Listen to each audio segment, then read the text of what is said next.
Tracking a couple big weather impacts, including a red flag warning and big heat developing this week. I'm ABC 10 Chief Meteorologist Monica Woods in the capital city of California, right here in Sacramento. Labor Day forecast looks pretty good across the region, actually a little bit below average for much of the valley and the foothills. In the Bay Area, we'll see highs near 70. In the valley, upper 80s, mid to upper 80s for the foothills, and in the Sierra, we're in the upper 70s, but in the background of all this, we have increasing winds, and that's going to elevate that fire danger. Red flag warning in effect for much of our Labor Day throughout the higher elevations and through Northeast California. Gusty winds, low humidity with the potential for rapid fire spread. You can see the significant fire potential on Monday includes much of Northeast California all the way through the Sierra Spine, at least through about Lake Tahoe. High risk is because of those increasing dry winds, the low humidity, and also low fuel moisture. At this point in the season, we've gone several weeks and months even without any rain. Preventing a spark going to be key for tomorrow for our Labor Day. Avoid using certain equipment that could cause sparks, and that includes our barbecues. Vehicles, keeping them off of dry grass, as well as cigarettes and matches. Want to properly dispose of any of that for tomorrow. Fire season comparison, looking at the rundown as of late August, you can see we're way ahead of the 5-year average and way ahead of last year as well. We've had a couple of big fires break out, including the Park Fire that was in Northeast California. So that really contributed to a large part of the acreage that is burned up to this point, and over 5,600 fires that they've been fighting so far this year.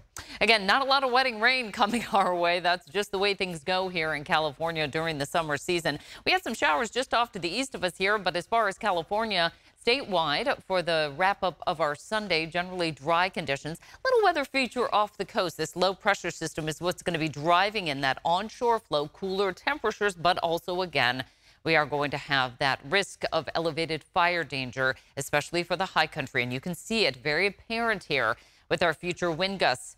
They'll be anywhere from about 30 to almost 40 miles per hour throughout the Sierra. You can see how those color contours are really changing there throughout the high country. Locally for the valley, we'll see those stronger gusts earlier in the day, and then they start to taper off somewhat during the afternoon. That doesn't mean that our fire danger is going to be low. It's just going to be a little bit different in time frame for the valley, and not quite as high, because we will have access to a bit of that humidity coming in from the coast, at least some higher level moisture here.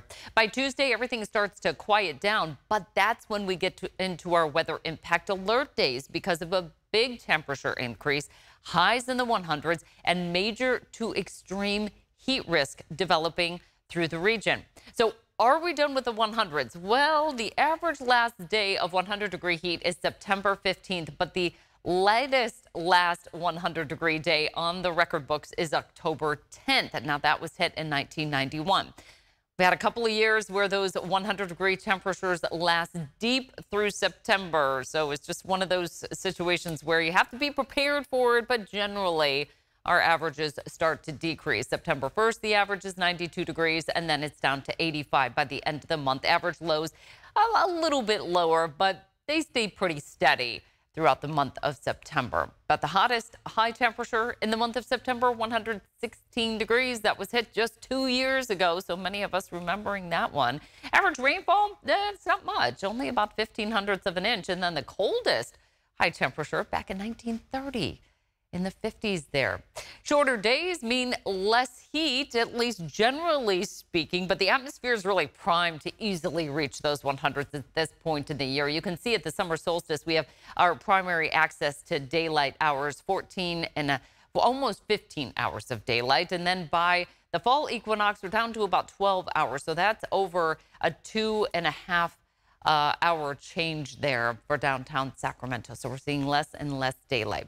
As far as the rundown of August temperatures, we started off with that big heat, kind of ended it with some heat as well. In the middle, though, we had beautiful, cool weather. And on the tail end of our Labor Day weekend, also getting access to that cooling breeze as well. So our average ended up being 94.9 degrees, slightly above the average for August at 93.5. Labor Day forecast hourly numbers here. 60 is where we start off the day. We get access to those southwest winds, and that's going to bring us highs in the mid to upper 80s. That sunset not until 7:33. So we have plenty of daylight hours to enjoy. The heat will start to build, though, quickly, on the heels of that beautiful Labor Day forecast, we start tracking a pretty strong high pressure ridge across the west, and that's going to bring us moderate heat risk on Tuesday. Now, that's going to get elevated into major heat risk Wednesday into Thursday, especially on the east side of the valley, through the foothills, and then through parts of the northern San Joaquin Valley, with pockets of extreme heat risk indicated in the purple there, and through parts of the East Bay area, and then also through parts of the mother lode. And then we'll start to see things quiet down a little bit there in terms of our heat risk into Friday and Saturday, but we're still going to be tracking all of this because even though temperatures start to cool, it's still going to be pretty toasty out there. Wanted to highlight this, our drought monitor.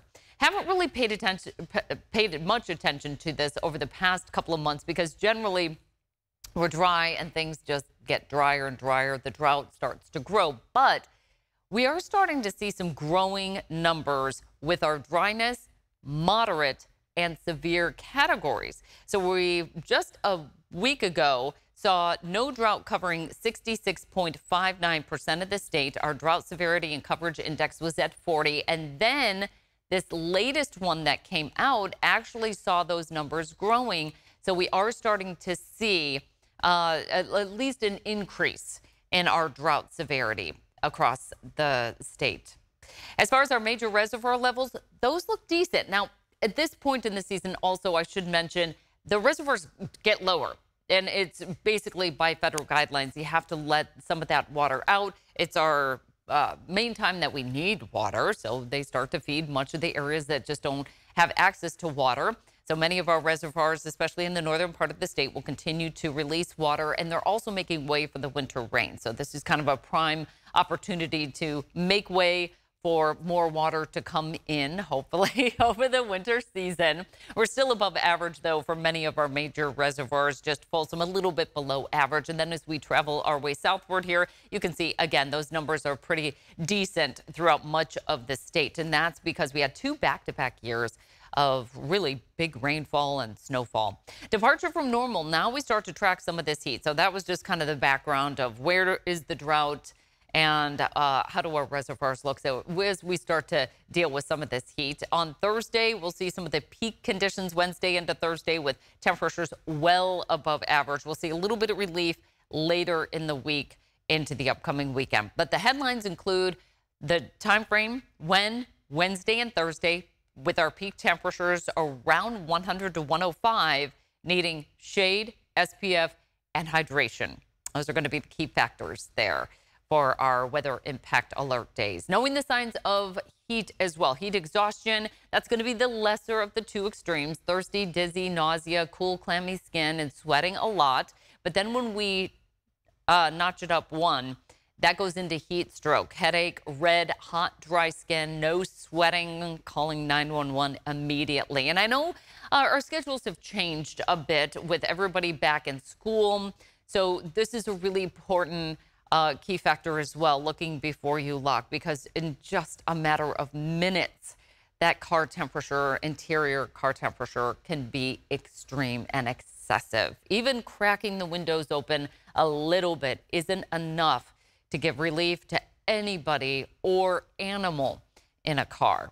Something to keep in mind as we start to deal with some of this heat. So we've got the transition underway. The little low pressure system moves off pretty quickly. And in a matter of hours, we're under this big ridge of high pressure, sinking warming air, and the big heat is here. Again, Wednesday into Thursday is going to be the peak of this. Likely warmer, though, in the forecast, as I mentioned. Even when we get the relief, we're still likely warmer through the middle of September, but likely wetter. So our high pressure ridge starts to ease off just a little bit, and that's going to give us a slight chance of seeing some showers, certainly through the Pacific Northwest and right here along the Oregon coast through northwestern California.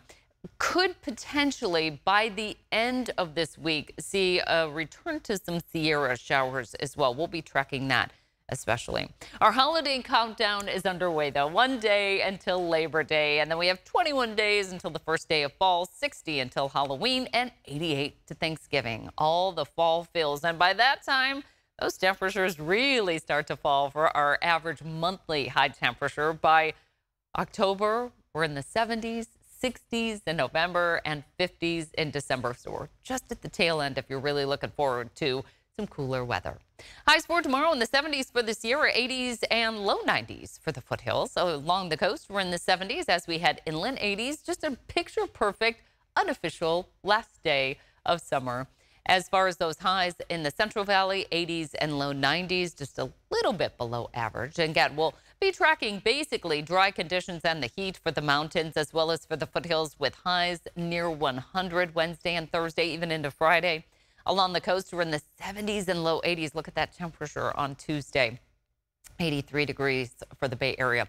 Our first weather impacted day alert hits on Wednesday with a high of 103 degrees. Now we're going to be even warmer on Thursday, it looks like, so we're going to continue that weather impact alert into Thursday. A little bit cooler as we head into the beginning of this next weekend. Our average high temperature, about 91, 92 degrees, will still be above average for the upcoming weekend before we start to see a little bit cooler temperatures for the following work week. You can always check extended weather forecasts on our ABC 10 Plus app. We also have our explainers, our weather specials, including our Emmy-winning weather special, The Future of California's Water. You can watch for free on Apple TV, Roku, and Fire TV.